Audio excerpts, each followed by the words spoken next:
Okay. Yeah, I have bad allergies with this one though.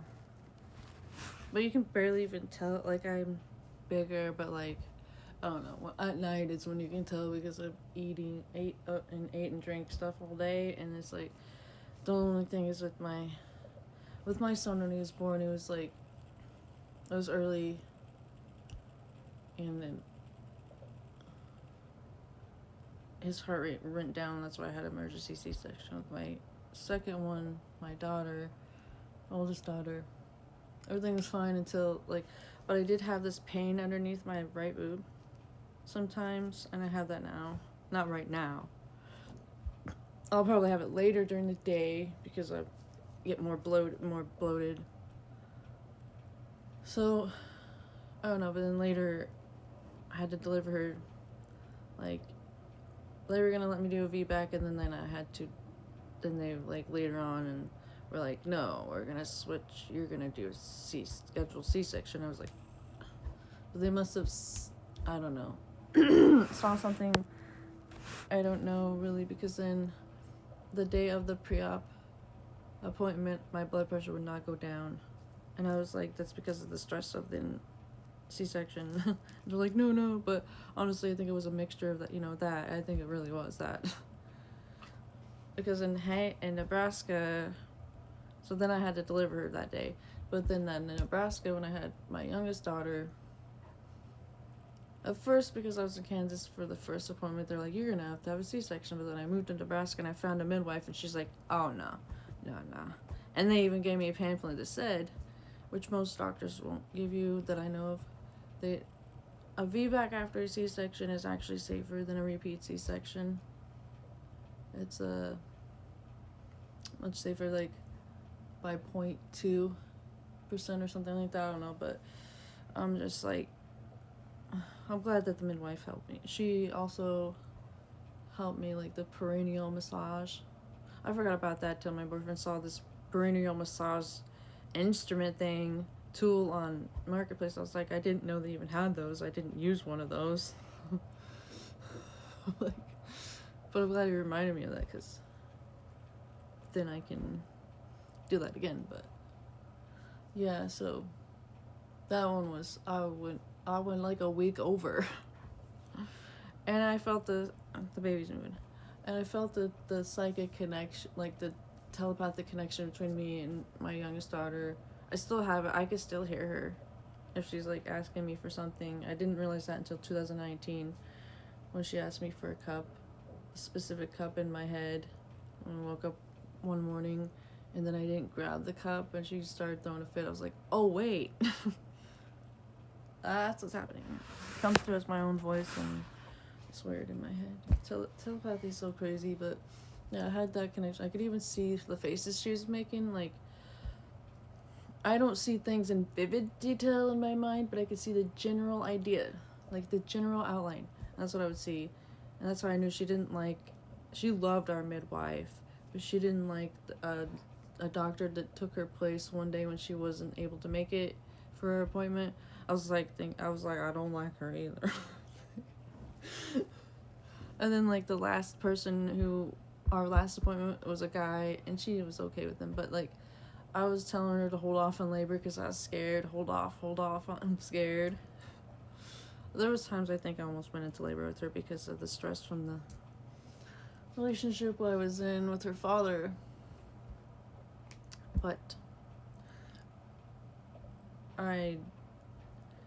that one though, that last appointment, the doctor's like, if you're not, because it was like Monday, if you're not going into labor by Thursday, we're gonna have to induce you. And I was like, I'm just like, I just know taking Pitocin and fucking getting induced is gonna be harder on my uterus and everything. It is. It's like harder contractions, just not natural. But sometimes you might need it. I don't know, like, it works out for some people, whatever. But like, I just was like, this is not gonna go well. I just feel it. Like, you just feel it. I don't know. And so then I told her after we left the appointment, I'm like, you can come now. We don't want to be induced. You need. And on Wednesday morning is when I lost my plug, and then my water broke partially. I'm telling you, the water, when my midwife broke my water the rest of the way, and I was just like, this is such a relief. Like, it feels like almost like you're peeing, but like not, you know, because it's like, oh, all that weight's out of there. It's all out of all that pressure. If you've had that experience, you know what I mean. Also, with my other ones, people would be like, "Could you feel the hiccups?" They're hiccuping right now. I never felt hiccups, but this one, I feel the hiccups all the time. And I'm like, that's weird, right? And the doctor that I went to, that I set up the appointment with, yeah, every pregnancy's different. Like, no, not mine. Mine were all very, like, almost the same, except for this one. And the last one, which was a miscarriage, I didn't feel too terribly connected. I don't feel too terribly connected to this. I'm starting to get there, but like, I don't know.